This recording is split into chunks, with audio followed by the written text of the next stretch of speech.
अरे आमचं म्हणणं आहे की तंत्रज्ञान पण झालंय ना, एवढं टेक्नॉलॉजीचा वापर करा ना. एवढं तंत्रज्ञान आहे, एवढे आधार कार्ड आहेत, किती गोष्टी करायचं. एखाद्याला करायचं असेल तर काय फार अवघड नाही करण्याला.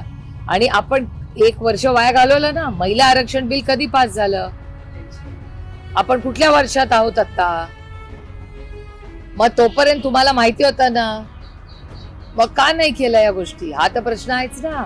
नाही, माझं म्हणणं आहे की हे जिंगोइझम आहे, की आपलं एखादा मोठा ऍक्टिव्हिटी करायची, त्याचं प्रमोशन करायचं, त्याची पब्लिसिटी करायची, पण फील्डवर बदल झाले पाहिजेत ना.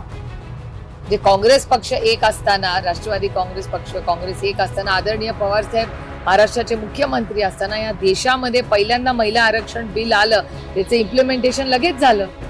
त्याच्यात कोणी असं तसं काही करत नाही. आज तुम्ही बघता, आम्हाला अभिमान वाटतो. महाराष्ट्रात आणि देशात गेल्यावर महिला सरपंच दिसतात, महापौर दिसतात, जिल्हा परिषद मध्ये रिप्रेझेंटेशन दिसतं.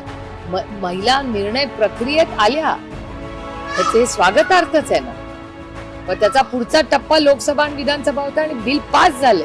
बिल पास झालेला असताना सर्व मतांनी इम्प्लिमेंटेशन मध्ये का मग एवढा उशीर होतोय भारत सरकारकडून? आणि हा उशीर भारत सरकारकडून आहे, हे दुर्दैवी आहे.